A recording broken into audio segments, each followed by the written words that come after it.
ನಮಸ್ಕಾರ ಎಲ್ಲರಿಗೂ welcome back to Ani food wood. ನಾನು ಇವತ್ತು ತುಂಬಾನೇ ಸಿಂಪಲ್ ಅಂಡ್ ಟೇಸ್ಟಿ ಆದ ಟೊಮೆಟೊ ಸಾರು ರೆಸಿಪಿನ ತುಂಬಾನೇ ಸುಲಭವಾಗಿ ಯಾವ ರೀತಿ ಮಾಡಬಹುದು ಅಂತ ತೋರಿಸಿಕೊಡ್ತಾ ಇದ್ದೀನಿ. ಒಮ್ಮೆ ಮಾಡಿ ತಿಂದ್ರೆ ಅಂತೂ ಪದೇ ಪದೇ ಮಾಡಿ ತಿಂತಾನೆ ಇರಬೇಕು, ಅಷ್ಟೊಂದು ರುಚಿಯಾಗಿರುತ್ತೆ ಈ ಸಾಂಬಾರ್ ರೆಸಿಪಿ. ಬನ್ನಿ ಯಾವ ರೀತಿ ಮಾಡೋದು ಅಂತ ನೋಡೋಣ. ಒಂದೇ ಒಂದು ಟೊಮೆಟೊನ ತೆಗೆದುಕೊಂಡಿದ್ದೀನಿ ನಾನು.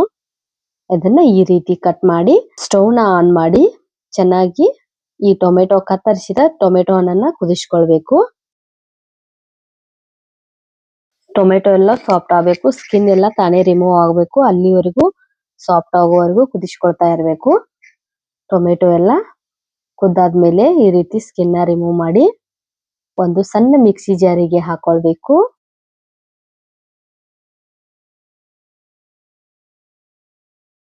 ಮಿಕ್ಸಿ ಜಾರಿಗೆ ಹಾಕೊಂಡಾದ್ಮೇಲೆ 1 ಟೀ ಸ್ಪೂನ್ ಆಗುವಷ್ಟು ಮೆಣಸಿನಕಾಳನ್ನ ಹಾಕೊಳ್ತಾ ಇದ್ದೀನಿ. ಮೆಣಸಿನಕಾಳನ್ನ 1 ಟೀ ಸ್ಪೂನ್ ಆಗುವಷ್ಟು ತಗೊಂಡಿದ್ದೀನಿ. ನಂತರ 1 ಟೀ ಸ್ಪೂನ್ ಆಗುವಷ್ಟು ಜೀರಿಗೆ ಕೂಡ ಸೇರಿಸ್ಕೊಳ್ತಾ ಇದ್ದೀನಿ.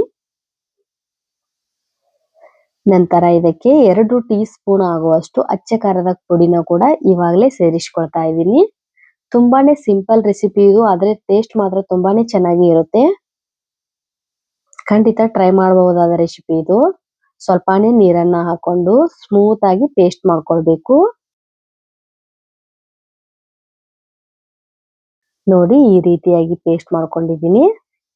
ನಂತರ ಸ್ಟವ್ನ ಆನ್ ಮಾಡಿ ಒಂದು ಪಾತ್ರೆನ ಇಟ್ಟು ಅದಕ್ಕೆ ಪೇಸ್ಟ್ ಅನ್ನ ಹಾಕೊಳ್ಬೇಕು. 1 ಕಪ್ ಆಗುವಷ್ಟು ನೀರನ್ನ ಸೇರಿಸ್ಕೊಂಡಿದ್ದೀನಿ ಇದಕ್ಕೆ.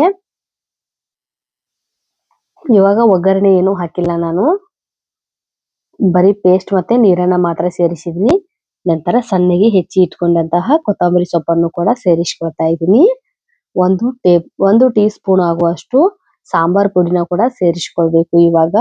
ನಂತರ ರುಚಿಗೆ ತಕ್ಕಷ್ಟು ಉಪ್ಪನ್ನು ಕೂಡ ಸೇರಿಸ್ಕೊಳ್ಬೇಕು.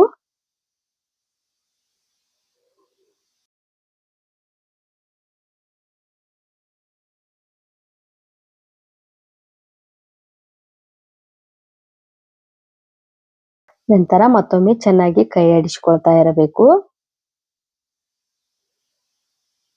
ಇದಕ್ಕೆ ಒಂದು ಸಣ್ಣ ಒಗ್ಗರಣೆನ ಹಾಕೊಂಡು ಬರೋಣ ಬನ್ನಿ.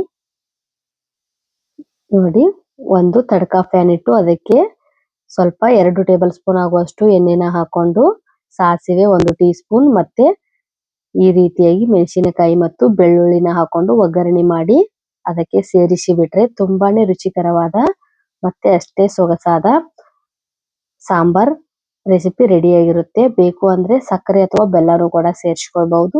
ಟೇಸ್ಟ್ ಇನ್ನು ತುಂಬಾನೇ ಚೆನ್ನಾಗಿ ಬರುತ್ತೆ. ಖಂಡಿತ ಯಾವತ್ತು ಟ್ರೈ ಮಾಡಿಲ್ಲ ಅಂದ್ರೆ ಟ್ರೈ ಮಾಡಿ ನೋಡಿ. ಬಿಸಿ ಬಿಸಿ ಅನ್ನದ ಜೊತೆ ಅಂತೂ ಹೇಳಿ ಮಾಡಿಸಿದ ರೆಸಿಪಿ ಇದು. ಏನಾದ್ರೂ ನಾಲಿಗೆ ಏನಾದ್ರೂ ಕೆಟ್ಟೋಗಿದ್ರು ಅಂತೂ ಅವಾಗೂ ಕೂಡ ತುಂಬಾನೇ ಟೇಸ್ಟಿಯಾಗಿ ಬರುತ್ತೆ ಈ ರೆಸಿಪಿ.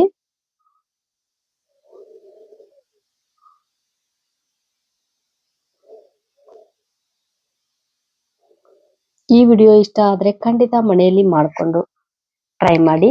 Thank you.